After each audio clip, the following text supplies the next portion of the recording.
right, how can I show you guys colubrids today without showing you my Palmetto corn snakes? My favorites of all the colubrids I have. Look at those white, look at that white, that crazy pattern.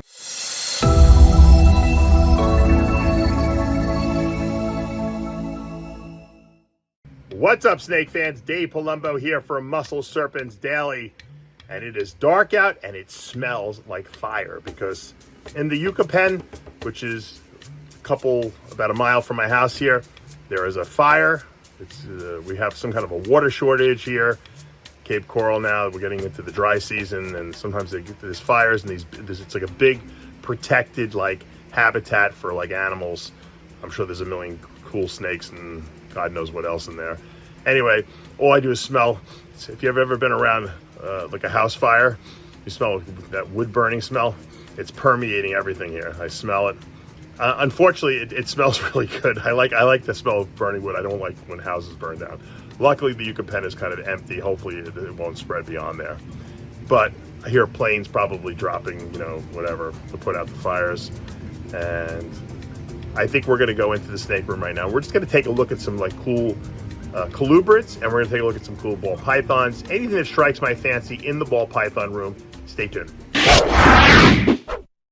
All right, a little update on my bamboo rat snake. This is my female. She just shed, so I figured I'd show her to you. Probably one of the most red snakes. I think she might be the most red snake in my entire collection, even more than my crazy red boa that I showed you guys a couple weeks ago. She's gotten really nice. She's different looking. She was, the black banding is really kind of faded out, but I think her entire body looks more red. She just lost some of the black, although the black on the head still looks really impressive too. And she ate the other day, so she's kind of chilling out. It could be a little high strung usually, but let's take a look at the male. All right, here's my male. He's in shed. He's kind of on the same shed cycle, I guess, as she is. I just spilled a little water of the water bowl purposely, put a little moisture in here. These guys don't really have problems shedding, but I find that if you add a little moisture, it can't hurt. Especially when you have these cocoa block in here. They absorb all that water anyway.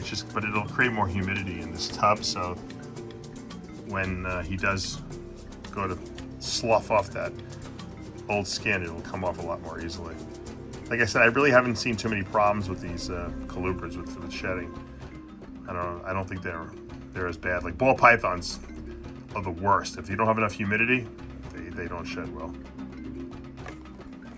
Here's my Nelson's milk snake. This is our female. She's an albino, splotched. I've shown you her before. The splotching is just, they usually have bands of banding on them, and when they don't have the banding, that like kind of aberrant pattern, they call that the splotch gene. And I don't want to agitate her too much, but she's a T-negative albino. You can see that beautiful red eye and the lack of melanin in the body. We're going to contrast her with her little boyfriend in a minute. He's a T-positive albino, but beautiful little girl. She's growing slowly, but little by little she's getting bigger. Pretty soon she'll be eating bigger prey items. I think we'll see some better size gains from her. She was a little skinny little worm when we first got her last year, so she's definitely made improvements with size. And here's our little boy. He is a T-positive albino. He looks like he's in shed too. He's a T-positive albino. You can see he still has some darkness, some melanin, but it's greatly reduced. It's reduced to like browns rather than blacks now. He is het splotched, so we breed him with that female where we can 50% of the babies will be splotched. And the great thing, and I've told you this before, is that the T-negative and T-positive albinos are allelic to each other, so you get like kind of an interactive. You can get albinos, you can get T-positives, T-negatives. So it's kind of like a cool gene because you can use both of them together, and you can get a little of this, a little of that. They don't all look the same.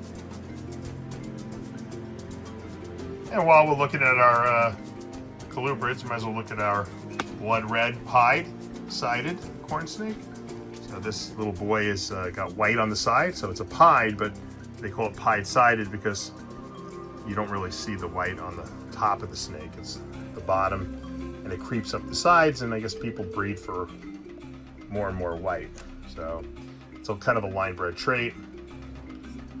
We will be breeding this little boy probably next year to the pied-sided female I have that should be ready to go. I think she might be ready to go this year. I don't know if he's going to be ready to go because he's just barely a year old, so he's going to hide, so we'll leave him alone. All right, how can I show you guys colubrids today without showing you my palmetto corn snakes? My favorites of all the colubrids I have. Look at those white. Look at that white. That crazy pattern. This is our male. Oh, this is our female, excuse me. And I don't want to scare her. She's a little skittish, this one. But beautiful nonetheless. There she goes, shaking her little tail. Mimicking a rattlesnake. Probably would scare off predators in the forest, or wherever she's seems to be hiding out. But not scaring anyone here in the snake room, that's for sure. Let's take a look at her boyfriend. Here's our beautiful male. Look at that blue eye he's got. He's an anery, head albino. That female is a possible head anery and albino, so we'll have to see. To be honest with you, I just like I like the regular corn snakes. I don't even need the morphs, to be honest with you with them. I just like the way a regular corn snake looks, and I think they're just super, super cool. Look at that eye. Look at that pattern. It's like it's like Picasso took a paintbrush and just splattered paint on there. It's just breathtaking. Speaking about red snakes, this was the snake I was referring to before. This is our Hypo Super Onyx Honduran T positive blood boa. This is a super dwarf. It's going to always stay pretty small. And this male we produced in February of this year.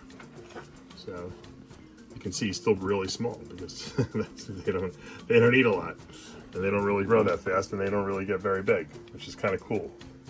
But this guy's got so many genes. Think about it: Hypo, Super Onyx, which is like leopard, and then you got the Honduran T positive, which is a T positive albino, and then you get the blood gene, which is even more red. So you pretty much can't put too much. I don't think in boas you can get any more red into a snake than this. And I just love this little boy.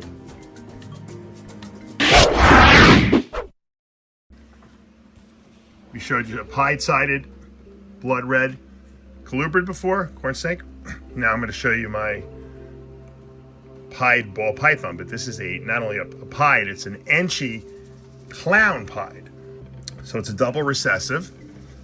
Clown and pied are the two most popular genes in all ball python breeding, and I got them both here in this snake. And we got the Enchi gene, which makes very low white pied snakes, which is kind of cool. I don't really like tons and tons of white in my pieds.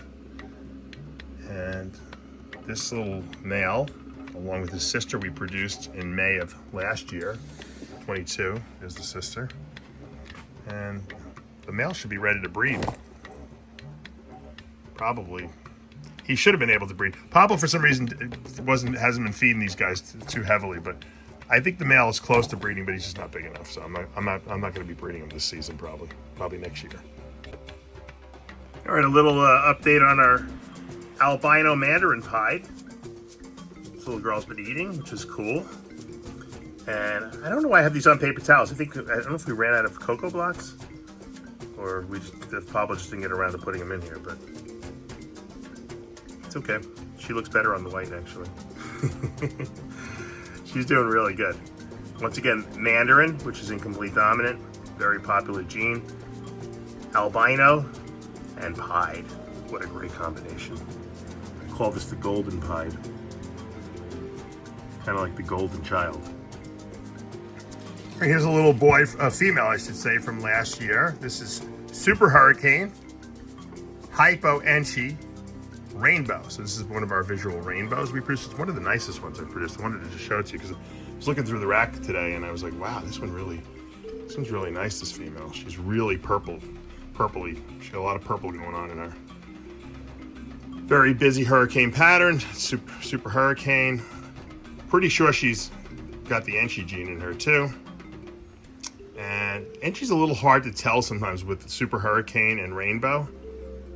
I have trouble sometimes identifying it. And I've gone through with a couple people and we've tried to figure out some markers. It's not so easily apparent, but you can look at all this beautiful oranges going through this snake with the purples in there, and it's just a really nice little girl. And this thing is over a year old now, so she's putting on some nice size. I'm trying to grow up some female rainbows, so I have a nice breeding group of them, so I don't have to use hats all the time. And we'll end this quick hit video today with a little banana champagne het pied. One of the cleanest looking, beautiful pieds that I think are out there. And this is not even a visual pied, it's het pied.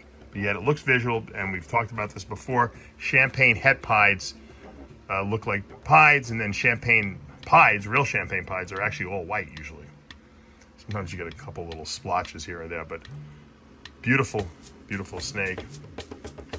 So beautiful that I haven't sold a single snake in the clutch because I just like them so much. They're really clean looking. Let's see if I can get this guy to come out here without having too much. I mean, look, the banana really cleans everything up. There's, I think that there's possibly yellow belly and enchi in here too. I'm suspicious of enchi, but I think it's yellow belly because it looks like you can see the jagged edges here of this little pattern. I think we have yellow belly in this snake too. Beautiful, beautiful little boy. And since we're talking pieds, we might as well just show one of my favorite pieds in my collection here. This little girl from June of 22, we produced her. This is our banana or purple panda pieds. This is banana super black pastel pied.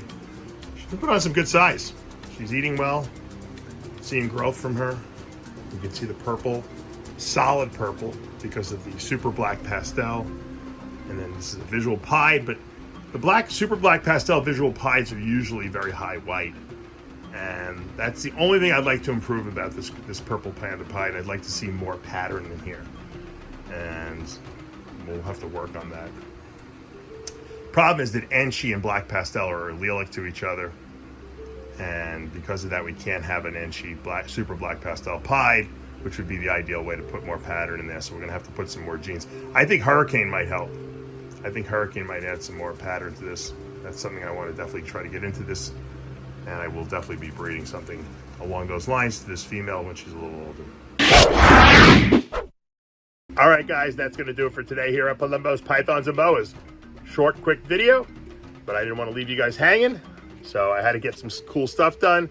I know you guys like to see the snakes, see what's going on, see how things are growing, progressing. Everything ate yesterday, so everything's kind of just chilling out and mellowed out. But I wanted to show you the colubrids. I haven't shown those to you in a while, and I want to give you a little update on that. Hopefully you guys are having a great week, and hopefully you got a great weekend planned. As I say every day, guys, if you love what you're seeing, help us out. Hit that subscribe button, turn on those notifications, hit that like button. I'll see you back tomorrow morning.